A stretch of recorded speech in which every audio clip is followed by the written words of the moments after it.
Hey! I just want to create this video kasi marami ako nakikita sa YouTube na nagkakaproblema kung paano raw i-delete yung maraming text message nila sa SMS sa cellphone nila. Eh wala na kasi raw wala nang select all at delete all. So kumbaga ang andun sa cellphone nila is naka-individual lang. So mostly kasi sa mga bagong cellphone ngayon, parang gano'n na yung naka-built-in na SMS natin. Wala nang select all at delete all, yung one click lang. Sa makikita mo ngayon, parang individual. So ang concern kasi nila, what if kung umaabot na ng 500 above yung text message nila. So alam mo ba na nagko-cause din yan ng lag sa mga cellphone natin kasi kumakain siya ng capacity sa storage ng cellphone natin. So syempre, pag delete all natin yan, medyo gagaan yung cellphone natin at magiging smooth ulit yung cellphone natin. Pero meron akong tricks yung paano susolusyonan yan. Ito yung usually ginagawa ko. I just want to share it lang kasi until now marami pa rin yung nagtatanong sa akin kung ano ba yung dapat gawin kasi nakakangalay kung i-individual nilang i-delete kasi gusto nila yung one click lang, yung select all tapos delete. So ito yung gagawin nyo. Ito yung gagawin nyo. So yung gagawin nyo, mag-i-install ka lang ng Messages app. Itong kulay blue na to. Open nyo yan. Actually, pwede nyo rin gawin itong default SMS. Same lang siya. Pero, yun nga, libre. So, maraming ads. So, ang gagawin nyo is i-set default nyo yan. Set default SMS. Click nyo lang yan.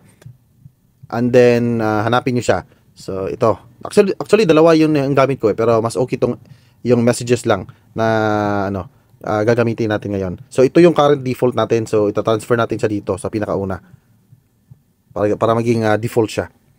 Ayun. So, isi-synchronize niya yung mga lahat ng message mo na nasa inbox mo. Ayun. Isi-synchronize niya. So, lahat kung meron kang thousands of messages, wag mo munang galawin kasi pa na yan still synchronizing.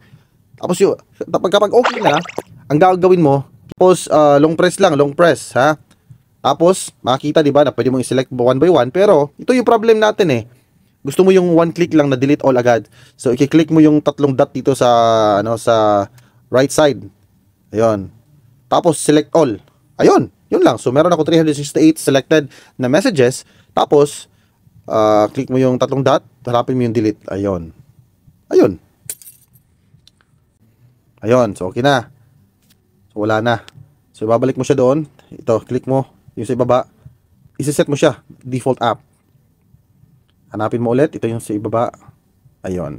So, nakikita mo pa rin na andito pa. Pero, unti-unting, nakikita mo gumagalaw siya. Unti-unti niyang dinidelete yan. So, ang gagawin mo, antayin mo lang yan. Then, after that one, pwede mo ring i-restart. Pero, siguro, it takes a minute. Siguro, mga 5 to 10 minutes.